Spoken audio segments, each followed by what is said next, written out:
What's up, everybody? Welcome to the Pick Six Podcast, CBS Sports Daily NFL Podcast. A podcast so great, sometimes we do more than 5 shows a week. We did 6 this past week. Actually, 7, I guess, because the Browns hired Kevin Stefanski. You know, sometimes news breaks. 10? I mean, is this emergency pod right now? Do we have new news on something? As we were starting this podcast, Joe Brady, LSU passing game coordinator, was hired after 1 year with LSU, wins a national title, going to be hired by the Carolina Panthers and Matt Rule.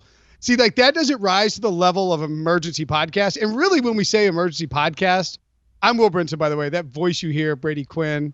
Ryan Wilson, of course, joining us because this is a Brady Quinn football show. It's on YouTube, youtube.com/CBS Sports. When we say emergency podcast, what we really mean is breaking news podcast. Something that rises to the level that will interest our fans enough, our subscribers, the people who engage in content, that we want to offer them the opportunity to consume more content if they want it. That's the beauty of podcast. It's voluntary, Brady. You can subscribe and download, rate, review, but you don't have to listen to the whole thing. No, you don't. But you should want to, right? Isn't that the whole point? What's the point of doing anything if you're not going to have people actually listen to you on a podcast? So, but they do listen. Well, but you just said you don't even have to listen to all of it. So, well, what I'm saying is that the consumption, you as the consumer can choose whatever you want to consume. That's the beauty of the podcast. Right. And much like every human being out there, you can only eat so much. You can only consume so much. This isn't 7 where we're going to force feed you to death, right? You can only eat so much. So gotta be careful sometimes about how much you put out there, if you know what I mean. 2 thoughts on that. 1, it's always Thanksgiving on this podcast. And 2, I'm a fan of sin, so you know I like gluttony. Look, we'll dive into it. But look, Ray, you know what? We're going to react in a quick and expedient fashion to the national title game. How about that? That sound good? Do we want to react to the breaking news first, or you guys have another emergency podcast after this? We would not. A hiring and a firing qualifies as an emergency podcast because we want to lay out the scene and lay out what we know about the coaches. We don't make judgments. We try to be nuanced, rational, reasonable, give good takes. Hey, Brady, let me put this out there. Sorry, go ahead. I just want to say, Brinson is, I've rarely seen him react this way, which means he actually is offended. Yeah. I just want to know, how do you feel having hurt Brinson's feelings? I mean, I feel bad that I've hurt his feelings. I mean, my life, my story, my whole journey is one in where you develop a lot of thick skin. And I think that's the hardest thing for a lot of players is when you leave, being in a locker room, you have to understand that, like, you can't handle things the same way as you would have in the locker room, where you can be very blunt and very upfront and honest with people and say how you feel. Sometimes you got to sugarcoat things. Like, that is something that I'm learning the older I get in life, pretty much with everyone. Outside of the locker room, you got to sugarcoat things. So, it's a life lesson for me. But see, I would make this argument. And look, this doesn't sound like some passive aggressive BS. Brady was on a different podcast, and I thought actually you made a very good point. Now, I disagree with your example. I wish you had used our name in our podcast. Just call me out. I don't care. It doesn't bother me. But I do agree with your point, especially as it relates to the NFL. We say, oh, my goodness, great hire. And then 2 years later, a guy's fired because he can't win football games. Or we say, what an amazing draft pick, slam dunk, A+. This team killed it in the draft. And then 2 years later, it's Johnny Manziel and Justin Gilbert. So, like, I get it. You're not wrong. We jump to conclusions. And, in fact, we spin cycle through far too many things. Like, we're going to spend 48 hours on the national championship game. And then it's going to be before the championship game ended, we had 2021 national championship odds and 2021 Heisman odds out. Like, nothing is allowed to breathe in modern society. And look, guilty as charged because we got to get on Twitter with the takes and we got to bang out the content. I get it. I'm guilty. Ryan, more of an old soul, willing to let it breathe. And Brady, I think you are too. I think we all agree that if in a perfect world, we would be allowed to open the bottle of wine, let it sit there, let it breathe, and then indulge. But unfortunately, such is the life of podcasts. Well, I don't even blame you. I blame Debo, actually, for forcing you and Ryan to have to do so many podcasts. I mean, I'm just going to go ahead and put it on the producer. He's the one that is forcing you guys to do all this. I mean, I know Ryan's been quiet because, again, he doesn't want to say anything or bite the hand that feeds him in this case. For the record, I will say I had that. to throw out. Oh, sorry, go ahead. If you're gonna blame anyone, Debo, I think, is at the very bottom of the list. Brinson would be near the top. Just so we're clear. Look, Brady and I are friends. I'm not actually offended. My feelings are not hurt. I don't disagree with the things that he said in a global scale. But I feel I'm with you on the blunt stuff. I don't like to sit. I'm not going to sit behind a wall and be like talk about, whatever. The funny thing is that you feel like it pertains to you. And there's a reason why I didn't name a specific podcast, because even though I was referring to sometimes how many we put out, it was also generally.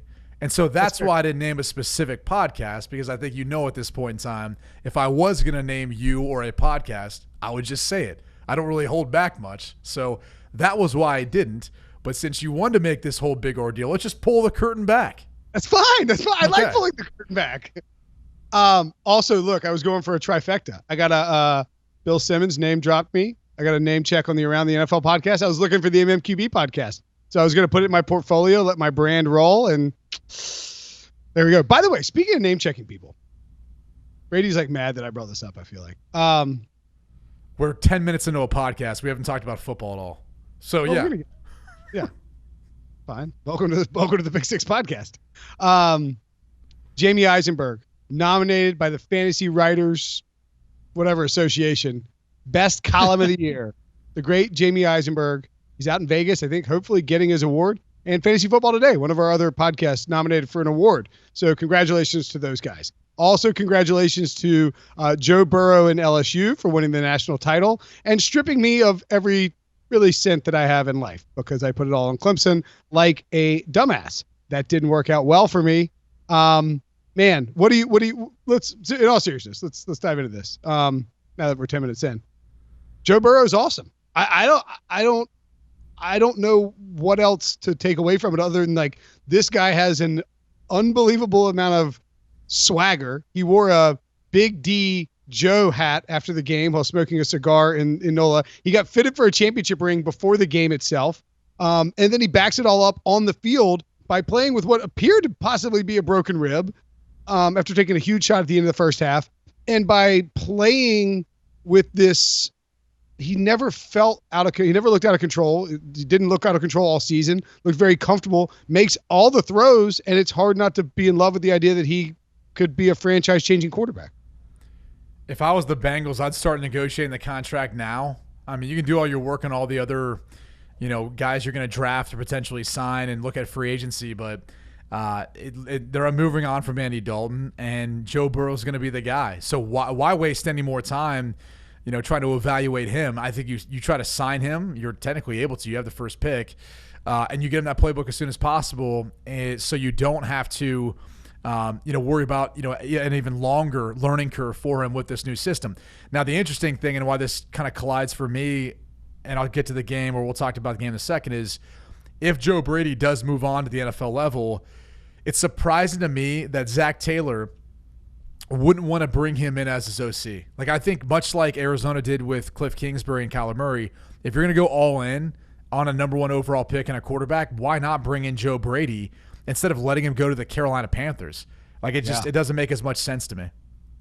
Well, what am I missing outside of the connection of, you know what? I don't even know what the hell the connection is. What's the connection with Joe Brady and Matt Rule? I don't even know. Joe Brady was with the Saints. Yeah, right? I'm not aware of any rule. Joe Brady's roots go back to obviously his time with the Saints, and then before that his time with Joe Moorhead. So who's looking like he's going to get the job out of Oregon as their offensive coordinator, moving on from Mississippi State. So I'm not exactly sure what the roots are there. Maybe just playing off of the success that he had at LSU, and it looks like David Tepper's willing to shell out some money. So maybe he's willing to give him a little bit of decent coin. I'm curious to see what Ryan has to think about it. Brady, I'm not upset with anything we talked about the first 10 minutes, but I am upset that you didn't mention Joe Brady went to William & Mary. That is where I draw the line. So, yeah, I'm proud of that guy, which is what I can say as an old person. And he talked about it a few days ago during the media days about how his roots go back to Jimmy Laycock, who coached at William & Mary for like 50 years or something. He was at the pregame show when the Steelers played the Bills. So and he's an offensive guy. So that's sort of where it started. But I think you're right. I don't know the link between Rule and Joe Brady. I don't know why, if you're Zach Taylor, you wouldn't immediately, your first call is to Joe Burrow's agent. Your second call is to Joe Brady and get that sorted out right now. But Brinson's right. I watched probably 11 of the 14 or 15 games LSU played, and every week it was the exact same thing. And not only was the exact same thing in terms of how well Joe Burrow played, he got better. He got better against better teams. I think they played 7 teams in the top 10, and he dominated every last one of those teams. And to the point where you couldn't make sense of how someone who was a day 3 pick probably coming into the season made the progress he made in such a short amount of time. You could even say it was a 12-month turnaround, in which case it's still mind-boggling what he was able to do, the level at which he was able to do it. I thought for maybe a series and a half in the championship game that, okay, this is for real. He's going to be rattled a little bit. Clemson got off to a pretty good start defensively, and then it just clicked, and that was a wrap. Justin Jefferson got involved. Jamar Chase did what he usually does. Thaddeus Moss was a big part of what they were doing. And then Clyde Edwards-Helaire got hot towards the end. And there were no answers for that Clemson defense, which we know with Brett Venables is one of the best defenses in college football. And they weren't blown out, but it was to the point where you felt pretty comfortable in the last quarter that Clemson, they had pretty much worked, given up any chance they had to come back. I thought Joe Burrow did something that we haven't seen in the past 2 years, and that he made Trevor Lawrence press. Like, he made Trevor Lawrence feel his presence from across the field. When you look at Trevor Lawrence's performance in this game, because these two are going to be, always compared to one another, because they're probably going to be the first overall pick in the next 2 drafts. In the second half, when it wasn't like the game was necessarily out of reach, but I think when LSU started to distance themselves, Trevor Lawrence really started to press. He started to overstride. He started to try to put too much in the balls with the multiple overthrows, and he just looked out of sync. He looked out of rhythm. He looked uncomfortable. And it wasn't even necessarily times when there was that great of a rush from LSU or pressure. Granted, their defense did a good job, but there was times when he had enough room in the pocket or he had a clean pocket and he was missing some open guys. And that, to me, was more of him actually feeling the guy across from him, something that he really hasn't felt in the past 2 years. You can talk about their comeback versus Ohio State. That was kind of aided, though, by the officials with the controversial call and the fumble. That was a return potentially for a touchdown. Either way, it took off points for Ohio State. And then the Shaun Wade targeting, getting him ejected, not only prolonged that drive, but took one of their better DBs out of the game. And so there was a little bit more help in that case. It almost felt like at times Trevor Lawrence was like, he felt helpless. As LSU started to kind of build a lead and get that momentum back, he just felt helpless playing in that environment, playing against what is just an offensive juggernaut in LSU with Joe Burrow at quarterback. Ryan, you said before the national championship game, so this is not a knee-jerk react. Like, it's not like you're like, well, I saw that game, because I think a lot of people would see that game and be like, well, you got to take Burrow over Lawrence. You would take Joe Burrow over Trevor Lawrence as a prospect, right? Yeah, we talked about it here on this podcast back in December, and I brought it up. And right now, I would have taken him before the national title game as well. But just what he has done, Joe Burrow, and athletically, he is not even close to Trevor Lawrence. He might be able to keep up with Trevor Lawrence in a foot race, but if we're doing pass, punt, and kick, Trevor Lawrence is dominating that competition. And in a lot of ways, Trevor Lawrence played last night the way we saw Justin Herbert play when we were down on Justin Herbert. The difference is that's the first time Trevor Lawrence has played like that in 25 games or whatever it is, however long the winning streak was in his 2 years at Clemson. But I think in terms of consistency in the 2019 season, Joe Burrow is it. And I know, and Brady knows this, and he's talked about it, you can fall in love with the measurables, and I get all that with Trevor Lawrence, and he'd probably be a fantastic NFL player, and I have no doubt about that. But just what Joe Burrow was able to do, and the fact that he did it under some less than ideal circumstances last night, that made me feel a little better about the idea of going to Cincinnati and having to replicate that there to some degree. But yeah, I'm Team Burrow all the way, and I love his story. I think he should be the first overall pick. I'll ask you guys this, though. if the roles were reversed, if Trevor Lawrence was playing in that LSU offense last night, would that game have been any different? I don't think so. I think that LSU would. I mean, I agree with you. Is what I'm trying to say. I agree with your hypothesis, and I think Trevor Lawrence. You're right. Like, I think Clemson pressed. And correct me if I'm wrong. Did their OC left or took South Florida's job? He was still there. Tony Elliott and Jeff Scott. Jeff Scott's leaving for the USF job, but he hasn't left yet. That's right. But I mean, like that. I mean, the reality is when you take another head coaching job and you're planning all that stuff, it takes off of your plate and all that. Clemson, after Travis Etienne scored, I saw a stat. He only ran the ball one more time. They got out of sync with what they wanted to do on offense. They felt. I think that there's a similarity, Brady, to the Chiefs and the Texans game, where it's like, I mean, holy bleep, like here comes the tidal wave, and especially going into the first half, and Dabo, you could see the frustration on his face when he was talking to whoever he was going into the halftime. But the 3rd and 19 DPI penalty, just brutal. I mean, it was a bad throw by Burrow. It was underthrown to get that penalty and to give LSU another chance. And then with 21 seconds left and no timeouts, after just using a timeout, they call the QB draw and Joe Burrow runs for like 27 yards. Ballsy as hell to call that play. Great execution by Burrow. He never panicked. He didn't try to get down and then set up a field goal. Got out of bounds. You knew they'd have multiple shots, and Clemson just got completely baffled in coverage. Thaddeus Moss, easy touchdown. That felt like, man, they're getting the ball back. That's a Patriot special. And so, yeah, I mean, like, I think you could just see Clemson press. You're right. And Trevor Lawrence, they had a 3 and out that was 50 seconds long. They had a touchdown pass to T. Higgins that was probably shouldn't have been offensive PI that would have gotten them back within 10. Maybe they come back and cover, who knows. But LSU you could feel the explosion of talent at wide receiver and at running back and on the offensive line. I mean, these guys just took off, and Trevor Lawrence played like crap. He just wasn't very good. Fumbled once. Missed a ton of passes high. I mean, that's just bottom line. It's fine. He's a great player. I would take him over Joe Burrow right now. I don't know about you, Brady, but he didn't play well. No, he didn't play well. I mean, this is his worst performance, and this is coming off of a year where last year as a true freshman, he had arguably one of his best performances in a national championship game on the big stage. And so we've kind of seen both sides of this. And it's not like his first half was that bad. And Will, I'm glad you touched on the offensive pass interference that really wasn't. Which is not shocking considering it was a Pac-12 officiating crew, and there's usually there's a little bit of controversy involving that group. But yeah, he just looked out of sync, out of sorts. But I think you touched on something that was even bigger with the lack of Travis Etienne in the second half. He was their best player, and they got away from him. And it wasn't just running the football; it was getting the ball to him in the passing game, and the screen game.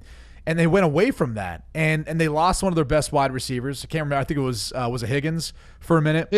Higgins was gone for a large chunk of time after he took that shot from to the thigh from Delpit, right? Yeah. And it's like, so he didn't really have as much. Like, if you really look at the construct of the Clemson offense, like Galloway came out, their tight end who hadn't even a reception before the game. And you really got to credit Barrett Sallee with this, because Barrett talked about it, the fact that they were kind of waiting on him all year. He all of a sudden had an impact in that game early on. And then they kind of went back to their normal, like, okay, if you're going to load up the box, we're going to throw outside to Higgins and Ross in one-on-one scenarios. And maybe Rodgers in the slot a little bit. But if you look at the sum of the parts, it's not even close to what LSU has with Moss and what a mismatch he is, and with the 3 wide receivers in Chase Jefferson and Marshall, and then Clyde Edwards-Helaire. So once that momentum built, it just became insurmountable to stop. And then it's like Clemson just needed something to go their way, and nothing really did down the stretch. The OPI, the targeting call, and their middle linebacker, getting booted there, like all those things end up kind of adding it up to just never really being able to close the gap. That being said, Trevor Lawrence is younger. He's got more upside, more potential, and I think he will continue to keep growing and improving.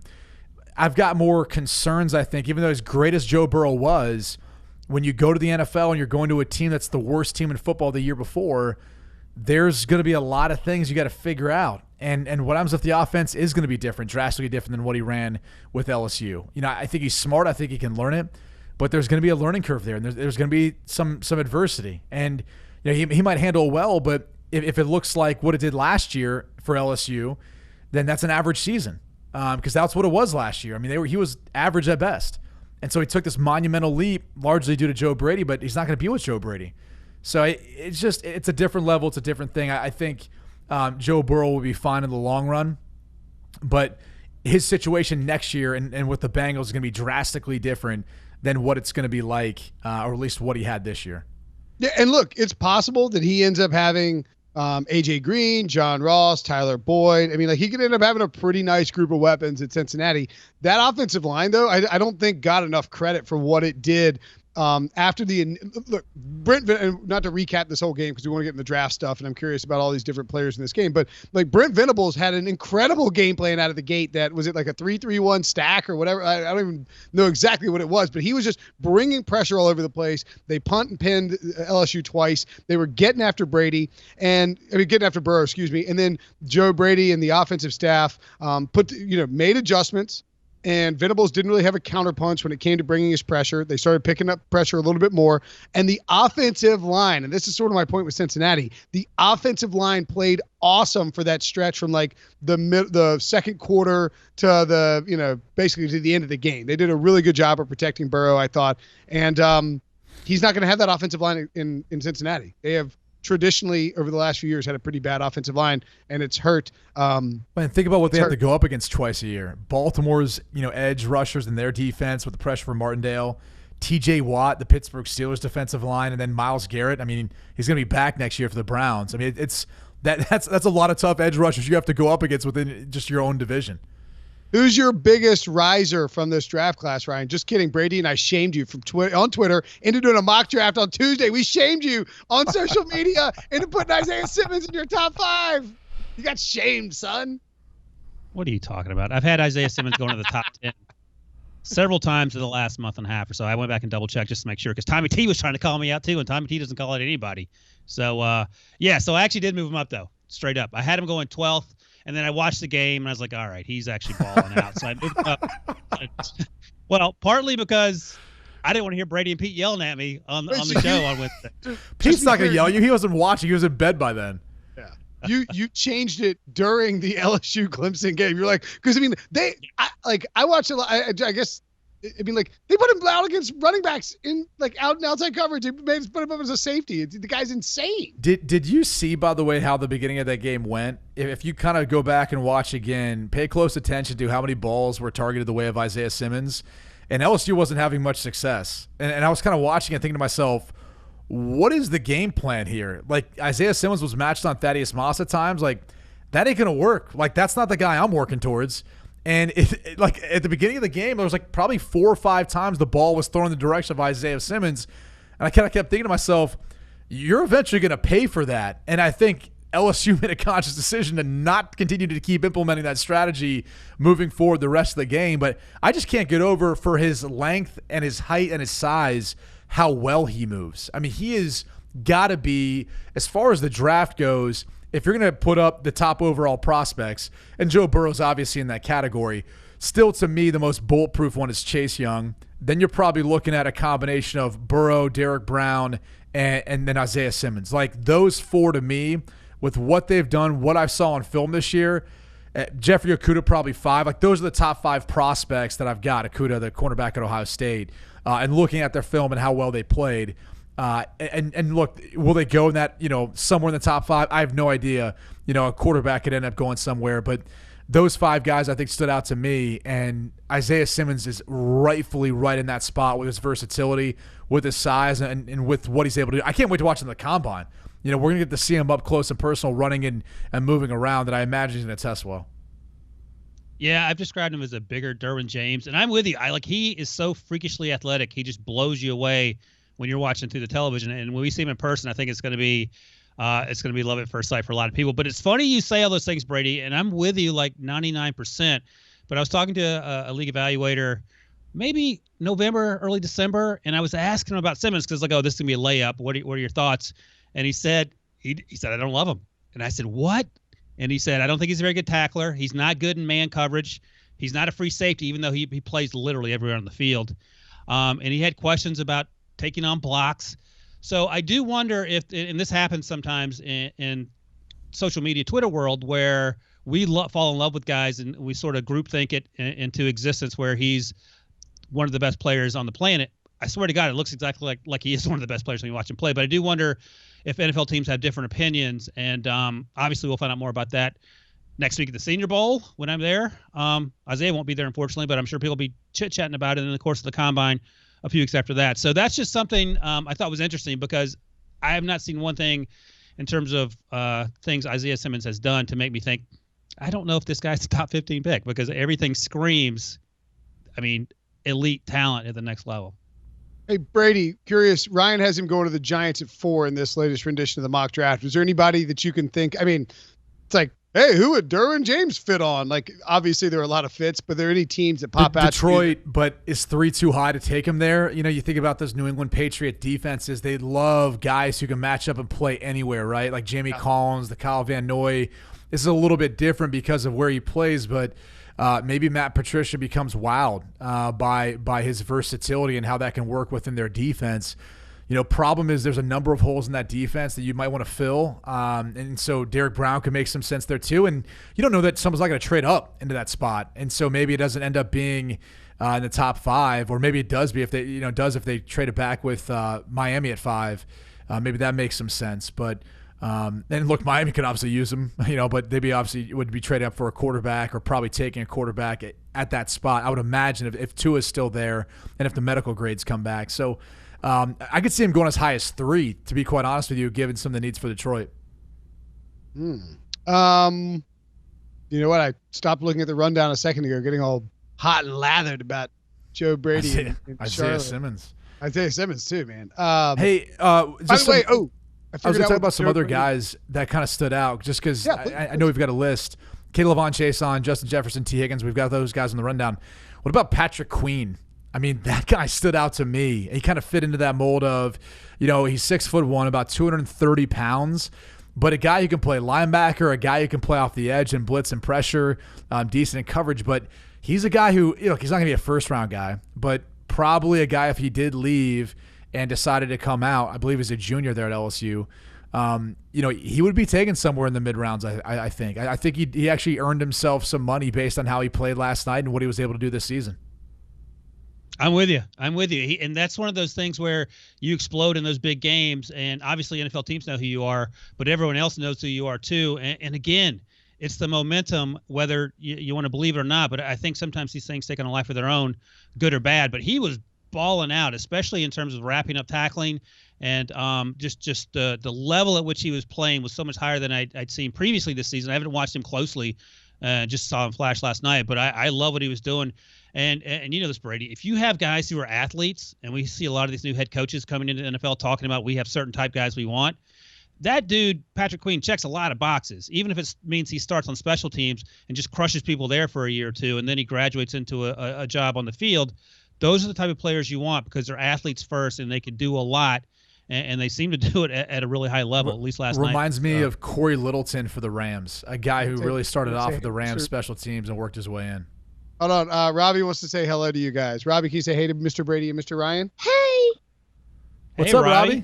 What do you got in your hand, buddy? What is that? What is that? What did you bring? What is that?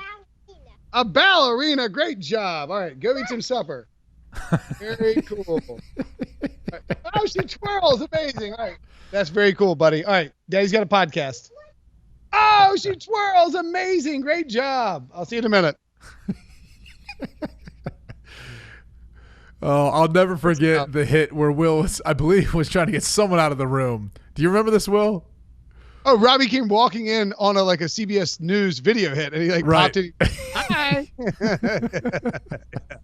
Well, I heard the door. That pen went flying. I heard the door open, and then I heard Dad, and you could tell he was gonna come up, and I thought it'd be fun. I'm doing a podcast. Go away. Then he yells at him. Yeah, that was my wife.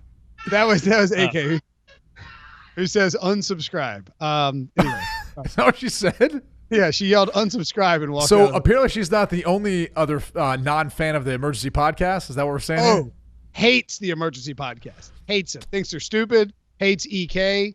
Hates Debo. Hates everybody. I was just going to say, if things don't work out, you can basically blame any fault on EK and on Debo. So yeah. Debo's the reverse fall guy. Debo gets credit for everything. Very quickly, Kaylavon Chase. Is it Chason? Kaylavon Chason. Okay, I like that name. Brinson Socks. There we go. Thank you. Good. Great.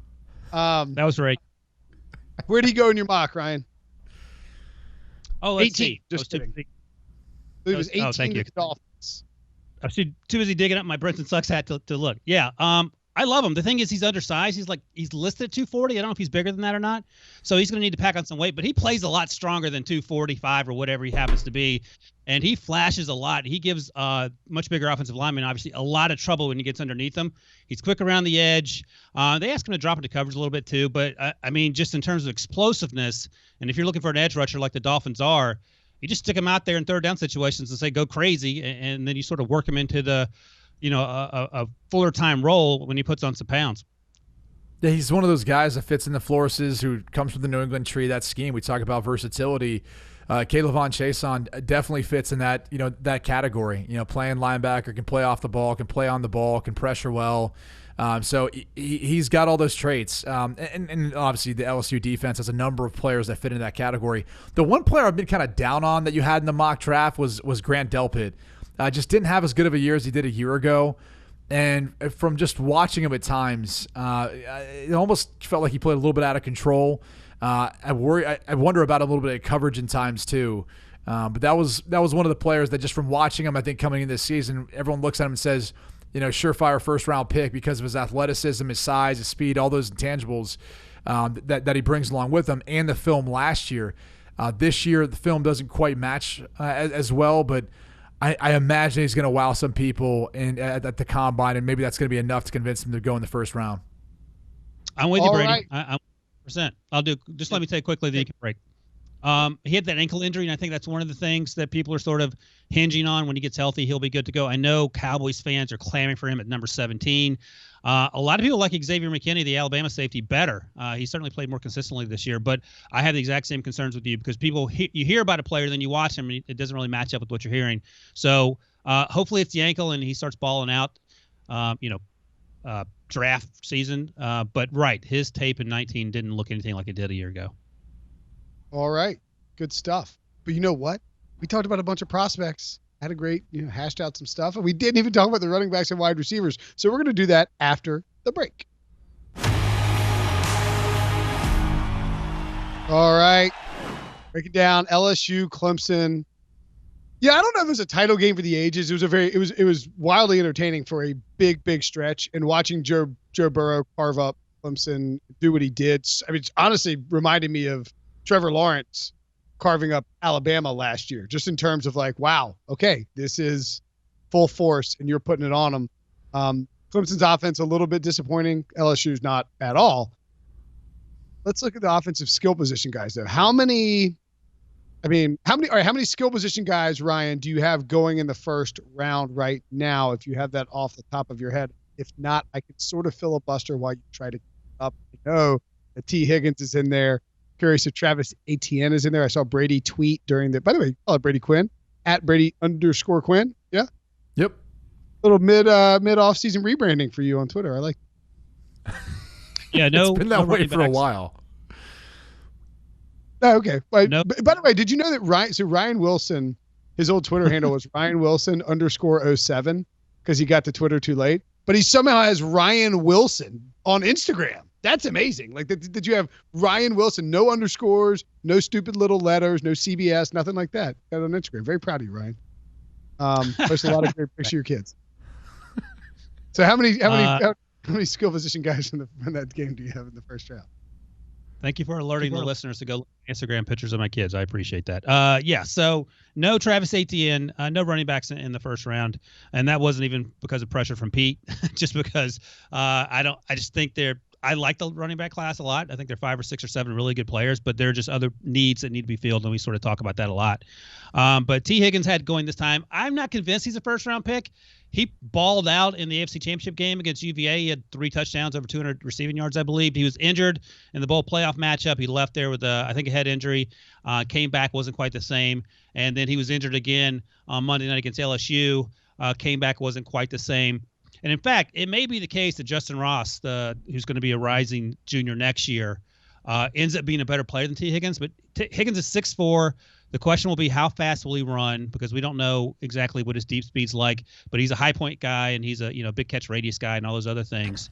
And I think on some level he makes sense at a place like Buffalo with the Bills. I think this time around I had him going 30th to the Packers, but to give Devontae Adams some help. But I think in terms of helping out Josh Allen, someone like T. Higgins who's taller than 4'8", which is what he currently has in John Brown and Cole Beasley, makes some sense.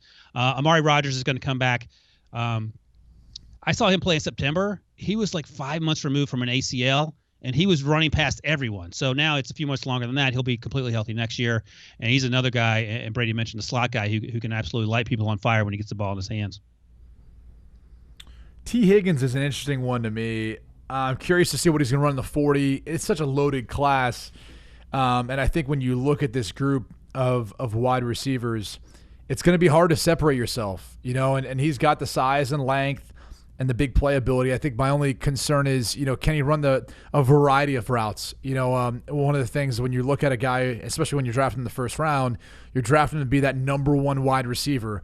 And so with that means you have to be able to run a variety of routes, isolated or not, and be able to move around at times. And I'm not sure he possesses the ability to do that. Want to see more, from him in that regard, and maybe we'll get to see a greater variety of that throughout the course of the combine, the pro day, etc. Looking at some of the skill position players, Christian Fulton's a guy who he had a rough night. There's no other way of putting it.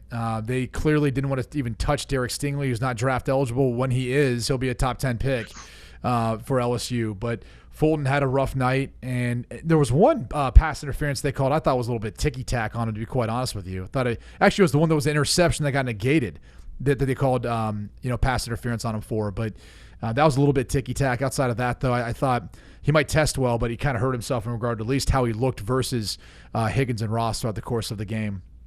But back to ETN, he's a first-round pick to me. I think someone's going to take a shot on him. I think he's going to be the first running back taken. He's so decisive. He's so explosive.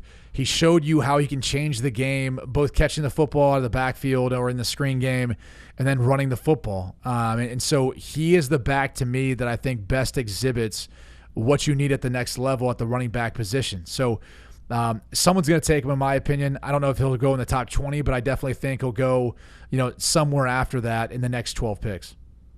I'm with you. So, sorry, but just to sort of look at like Ryan's mock here. Like, I think, I would be surprised if he went in the top 15, right? I think that's just too early for ETN. I don't think the Broncos are taking, they got two running backs. Falcons, you never know. The Falcons are weird. They do crazy stuff, but they have Devonta Freeman, who they may end up cutting. Cowboys at 17 have Zeke Elliott. Dolphins at 18. You never know. Raiders at 19. No. Jaguars 20. No. Eagles 21. I wouldn't think so. Bills 22. No. Pats 23. No. Saints 24 would actually be kind of interesting, even though they got Kamara. The Vikings, no. Dolphins have two of those picks right there, so they could do it. The Seahawks, who the hell knows with them? I don't think the Ravens would do it, or the Titans, depending on what they do with Derrick Henry. So, I mean, like, that's really the only problem. Is there a fit on the bottom half? Because remember, all these, all these rushing teams got into the playoffs. So, like, all these teams with good running games now have to be there. But I agree with you. I think he's a first-round talent. I don't think I'd be shocked if the Dolphins took him either. Yeah, there's been some conversation about the Dolphins targeting a running back late. I think they have the 25th pick as well, which is Houston's. But Pete will tell you, and probably Brady too, that you draft 3 offensive linemen if Tua is not available, just because they have so much to fix. But no, I'm with you. There are like 3 or 4 guys that I like a lot at the running back position: J.K. Dobbins, Etienne, DeAndre Swift, Jonathan Taylor, Zach Moss. Clyde Edwards-Helaire isn't a first-round pick, but he's definitely a day 2 guy because he is so incredibly versatile. He caught 50 passes, I think, coming into last night's game, and he is a security blanket for Joe Burrow as much as you can have one. So he's another guy that, sort of rising tides lifts all boats situation with Joe Burrow, and that also brought more prominence to what Edwards-Helaire was able to do. Brady, you mentioned Christian Fulton. I want to ask you quickly about this because I was curious about this last night. On the telecast, they talked about Fulton playing a lot of outside leverage, and he kept getting beat inside. I'm assuming because they thought he had help with Grant Delpit or whatever. Is there another reason he would play solely outside leverage? No, he's trying to funnel the receiver to another defender, whether that be the post high or middle of field defender, the guy who's going to be deeper than everyone else, or potentially a hole player. That could be at the linebacker level. That could be at the safety level, depending on which safety it is, thief, robber, all that terminology applies. But a lot of times he's going to be playing with outside leverage if that's the case, kind of almost daring Clemson to try to run some sort of in-breaking route where then you have that whole player who's there to make a play on the football or make a play on the wide receiver. Hence, for example, the big hit by Grant Delpit on T. Higgins at the thigh board. One of the reasons why that happened is because, again, he was giving him that knowing that he had post-safety help. Can I ask Brady one more question? You can do whatever you want. Yeah, I'm just like reading my mentions. People are still yelling at me about stuff. They're probably yelling about what I'm going to ask Brady about. So do you think that hit on Delpit, from Delpit, on T. Higgins was targeting? No, not at all.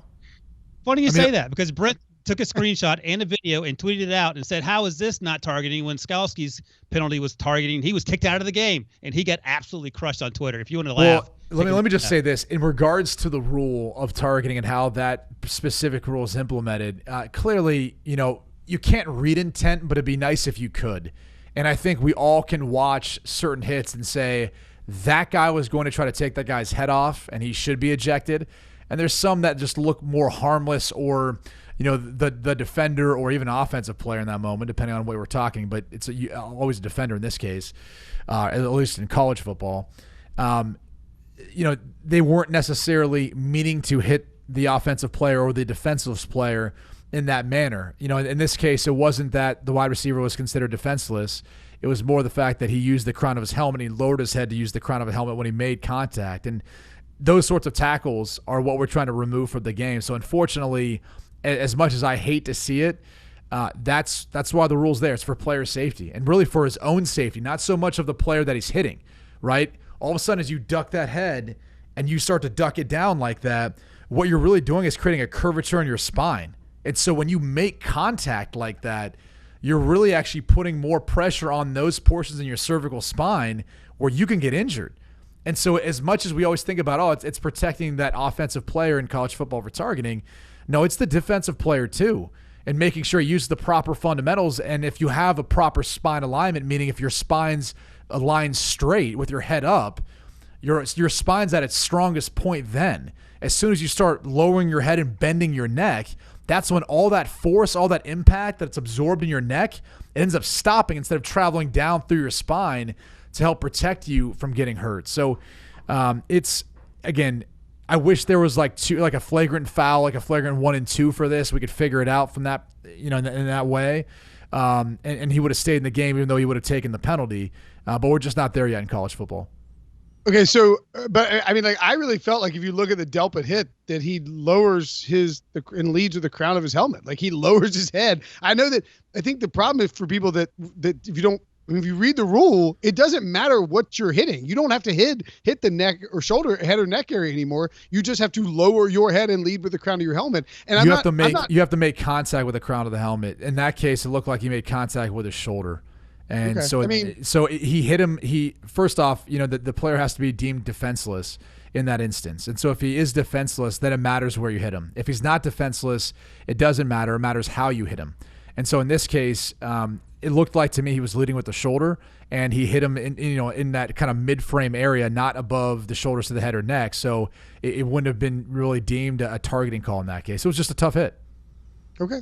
All right. Hey, look, my mentions are fine. There's nothing wrong with my mentions right now. Also, Packers fans accused Packers fans hate me and 49ers fans hate me. So how do both sides hate you for an NFC Championship game? I saw someone tweeted out a picture of a family member that's passed away and was like making a joke about it. My dead grandfather. What in the world? What'd you do? Yeah. What'd you say? What in the world? I believe I said that was a 49ers fan. What did I say? I don't even know what I said. I didn't even say anything. It was certainly something harmless. And the guy came at me with a picture of my dead grandfather, R.I.P. Daddy Pat. Big football fan. Would have loved, the fact that we do it daily. Sometimes probably would listen to 10 podcasts a week and if knowing Daddy Pat. Yeah, weird stuff out there. By the way, how about Chris Fowler on that broadcast? He's like, And of course, Kirk, death threats for the family, the dark side of social media. And he's just like glossed right over it, which is like I'm not criticizing Fowler here. Like, it's true and it happens. It's so disturbing that that's just like a part of what's life now. It's like, if you're like, because it was Etienne, right? Who's from very Louisiana. near, he's from Louisiana, very near LSU. And now granted, Etienne did troll. He said, I'm going to the real Death Valley when he committed to Clemson, which perhaps unnecessary, but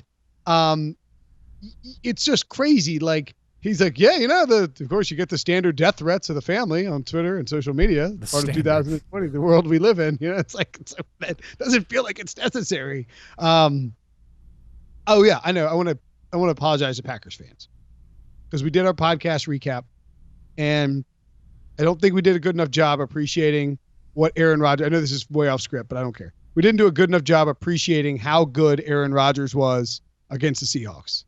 He was awesome. Okay. He was great. The third down throws he made, he was dropping dimes all over the place. I mean, I don't want to say it was like nuclear Aaron Rodgers 2015 performance or anything, or like Aaron Rodgers 2010 to 2013. Like, it wasn't like a full game of that, but he played awesome. And if he goes nuclear against the 49ers, they can win the game. So apologies that we didn't praise Aaron Rodgers enough for his performance in that game. And Zadarius. I mean, well, and then, yeah, the analytics people and the Packers people, they're all yelling. I was just trying to tell them to shut up. Like, the Packers are 13. I don't even want to get on the tangent of analytics. The whole thing, it's like, it just blows my mind how that's such a buzzword now. People are like, oh, analytics. Like, we need more analytics. Like, I guess I'd ask you this. What is analytics to you? And do you guys honestly feel like that going into games, that coaching staffs and coordinators on either side of the ball haven't had specific game plans and decisions for those scenarios based on data that they had compiled over the course of the year, or even the course at times over decades of situations? Do people feel like that really didn't exist or hasn't existed for the past 20, 30 years? So the amazing thing from that Bill Belichick, Nick Saban thing on HBO, the Art of Coaching or whatever it was, which is really good. If you haven't watched it, go watch it. Belichick, at some point, people were like, ooh, Belichick hates analytics, because he was like, he's like, get these guys on the plane, they're on the computers, and it's like, it's just about, man-to-man tackling. But if you watch if you watch the whole show, he's talking about how, he was clipping and putting in binders specific plays that defenses did. This film study. So yeah, I mean, like, that's what I think Brady gets lost in this. And I think you're 100% right. Is that when we talk about analytics, like, it doesn't, to me, I'm like kind of drifting more towards your camp, Brady, because the blind devotion out there towards like EPA, and it all makes sense. Like, all this stuff makes sense. But I thought that Kevin Stefanski did a good job when he was introduced as Browns coach, pointing out that it's information that you use to help make decisions. Like, what you're doing is you're gathering as much information as possible so you can make a decision. That's what analytics should be. It should be a factor that comes into it. Like, if you know that Clemson blitzes on 78% of the time, or let's say that the 49ers blitz 78% of the time on 3rd and 10 or more, that's a helpful analytic. And yes, of course the coaches already have that information. It's not like they're just out there like, all right, go run the ball. I just think there's a disconnect between, there's like this gap of space. It's just like politics. There's a gap of space where reasonable people exist. And then on one side of the space is like analytics people screaming about it. And then the other side is like football people screaming about it. And really, if everybody would just get off social media and like talk about it in a rational fashion, you'd probably come to the middle and everybody be like, oh yeah, we agree. You can't rely solely on this or solely on this. Because I mean, it's you blend it, you get information, you make decisions in game, you make decisions about personnel. That's all it is. Well, and what people need to understand on the outside is all that stuff's existed forever. Yeah.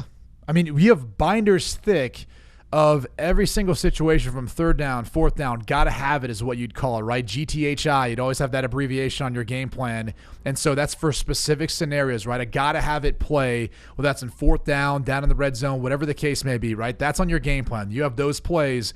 They're constructed based on all the analytics and the data and information that you have from watching film and going over and generating what coverages they play versus these looks or these formations or this personnel. how often they blitz. And so you're concocting those plays based on that. That's always been the case. My last year in the league was 2014. And it was like that back in my rookie year in 2007, and it was like it way before then. And so all this stuff has always been accounted for within game planning and how these play callers make decisions. Here's what people on the outside don't understand. You know what happens when you walk into a game and all the stuff that you prepared for isn't what they're showing you? That means that's one of the reasons, by the way, why Bill Belichick has been so successful. Because it's pretty easy and obvious for everyone then to go based on the film, based on all these numbers, and play based on what they've seen over a period of time, right? Play the statistics or play whatever the data and information is telling you what you should do in that scenario. And what does Bill Belichick do?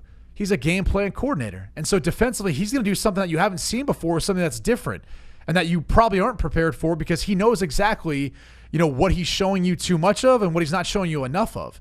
And so then it's like, well, then how do you factor that in?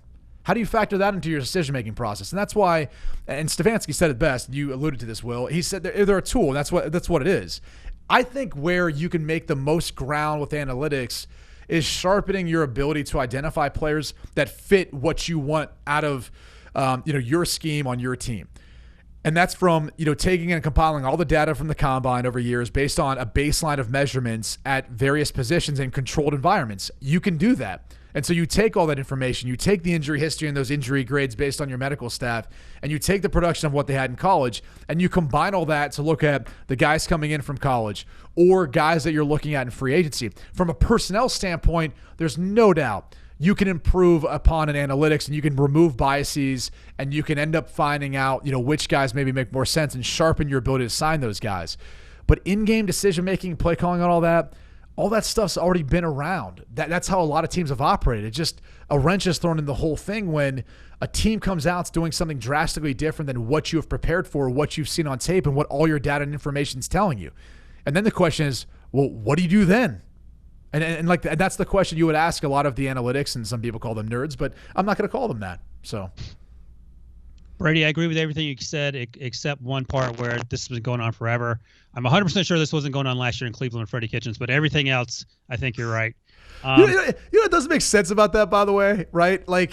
So supposedly now the front office is united. I'm sure you guys talked about this on an emergency podcast, right? Isn't that what you guys probably echoed? Yeah. Okay. Wasn't it united with both Dorsey and Kitchens then? Because Dorsey and Kitchens weren't a fan of Paul DePodesta and his analytics strategy and all the stuff that he wanted to try to control or do. And so you had a head coach and general manager united. What do you mean it wasn't united? It was united. It just wasn't united the way Paul DePodesta wanted. And so now you look at Jimmy Haslam and you're like, well, yeah, you're basically just putting all the power and all the control on Paul DePodesta, hoping that this hire works out because it aligns with what you want and eventually the general manager that you want. And so if it doesn't work after a year, what do they fire Paul DePodesta next? Is that where this is going? If the visionary of this whole thing doesn't work out? It's just the whole thing. It's crazy to me when you look at the Browns and how at times inept they act or how contradictory they sound. I mean, didn't Haslam say he wanted a head coach with NFL experience? This was basically the context of our emergency podcast. It's not like we don't know who Kevin Stefanski is going to be. Now, look, he's handsome. Seems like he can be a good leader. Likes play action passes. What actor does he look like? George Clooney. Is it Clooney? It's Clooney. I thought he looks Browns like who's the guy who plays Superman? The guy who plays Superman with a beard. I think he looks more like him. The Browns went from Chris Henry Farley Cavill? to George Clooney. Is that a Henry Cavill? Yeah. You got it. By the way, let me one more thing quickly. I wanted to make the Freddie Kitchens joke, and then I got Brady fired up. So I do want to say this about.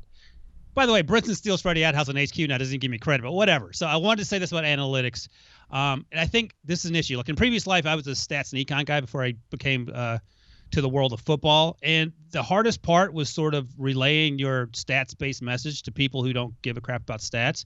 And I think the delivery in which the sort of stats nerds crowd come off is what rubs people the wrong way, probably more than anything else. Not so much the message, it's the fact that they can come across as condescending and it's this way or the highway. And as Brady pointed out, this isn't new. NFL teams have been collecting data for as long as they've been playing football games.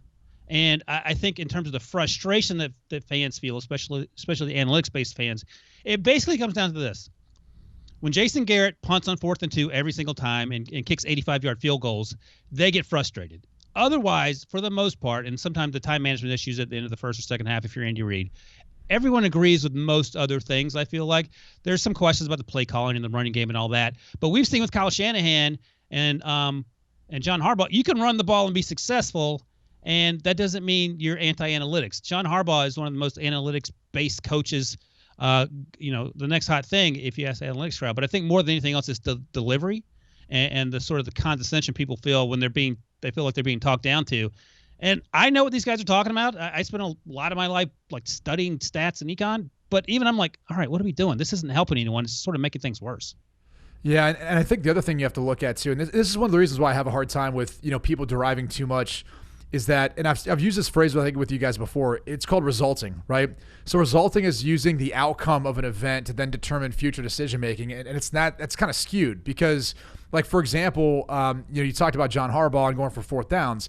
Well, so Lamar Jackson in the divisional round goes for multiple 4th downs. They don't get any of them. In fact, the one quarterback sneak, I'm not sure what that was. I don't know if he was just trying to create after he realized that everyone got submarined underneath him and he needed to find a hole and he couldn't find anything. But let's say, for example, that play worked out and he somehow ended up finding his way of getting a 1st down. That doesn't make it a good play call. That doesn't mean that you actually should have went for it based on how that play worked out just because of the result. In fact, like he just happened to be a better player in that situation. So that's the hard part is when you actually look at and dive into it, it's a tool. It's not something that you can purely base it off of because when you go back and watch that game, you're like, no, actually, our offensive line was getting their ass kicked by the defensive front, Jeffrey Simmons and Jarrell Casey in particular on the interior of that defensive line, and we couldn't run the ball. We couldn't do much. And so maybe it doesn't make quite as much sense because that matchup isn't working for us today, and we're not having much success, even though we were 8 for 8 during the course of the regular season utilizing that strategy. Yeah, so like not to keep, I know we got to wrap this podcast up, but I got in one of the arguments I got in with some of the PFF guys because they were like, there's a video out there, the PFF guys talking about Green Bay and Seattle, and they're like, defense doesn't matter. It's like, well, that's not true.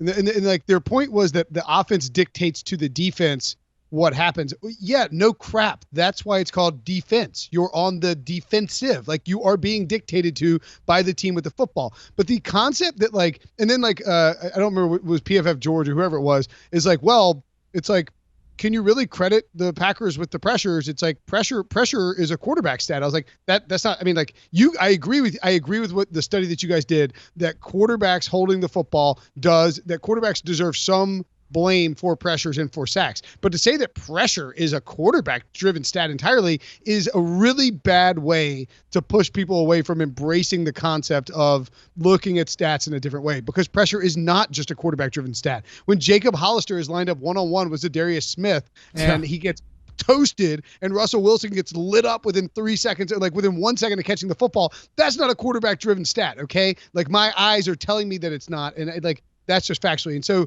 the idea that defense doesn't matter when individual matchups in singular games play such a big role, like the Seahawks offensive line was demolished with injuries. So of course defense matters. Of course gameplay, like the Seahawks can't just dictate whatever they want to them. The defense dictated you better pass the ball if you want to beat us, and the Seahawks didn't do that. So to me, like we just get I agree with Ryan, you get too much condescension, we get too carried away with all this stuff, and it needs to be better blended when we're discussing it. I agree. Whew, man, I got a lot. No, look, I'm not going to go at the guys at PFF because they try to do a good job with what they're trying to accomplish. They do, and there's a bunch of people who do a good job at doing it. The problem is, again, you're trying to derive a predicted outcome based on everything that you're adding up, and then try to create some sort of way of digesting and factoring in all these different variables. That's the hard part, man. That's why it's football. That's why you've got to watch it, and that's why watching the game gives you a different feel for it than looking at a PFF grade or anything else, or even whether it's a QB rating or whatever else. Like our eyes, and when we watch the game, it tells us whether or not that guy's playing well or whether or not he's had a great game. The box score won't always. The quarterback rating or some of the grade won't. And that's why, again, as much as we'll try to do it, football is a perfect game because it's imperfect. And there's so many different variables that can go into play and so many different matchups, as you touched on, Will, that make it hard to really isolate something and then try to get like a true value from that. There's just so many things that factor into it. So I'm not sure how we got on this tangent, but I'm glad we at least addressed it. I am too. That was a good talk. Okay, so do we just put a bow on it? Do we need to tackle? Debo said to one last roundup on the national championship. Did we miss anybody? Anything else you want to tack on the LSU Clemson game, or we just get out of here? Single greatest season ever for a college football player. I'll go ahead and say that. I don't think it's hyperbole. I think it's legit. Greatest college football team ever. If you look at the path, who they beat to get there, I don't know that that's necessarily a stretch. I think you got to be careful how you phrase it, though, because you're going to have a lot of first-round picks and a lot of talent on this LSU team, probably not as much as the Miami team or some of the teams throughout history. But I think for this single season, given them as many top 10 teams they beat and the dominance in which they showed, I don't know that that's a stretch in saying that. Am I wrong? No, and what was hilarious and so predictable is that Pete Prisco is like, our buddy Pete's like, what about the 1978 USC Trojans? It's like, dude, I mean, look, I'm not doubting that team. They're great. But like, do you think that team, do you think that team is running roughshod over Isaiah Simmons? Those athletes didn't exist in 78. I mean, the type of human being on the field is so vastly different and the offense is so different and maybe you disagree, Brady or Ryan, but I mean, I think it would be a laugh riot. No, I saw Pete tweet that and I thought, I just wish he hadn't tweeted it, even if he believes it, because the blowback is going to be fast and furious. And, of course, it was.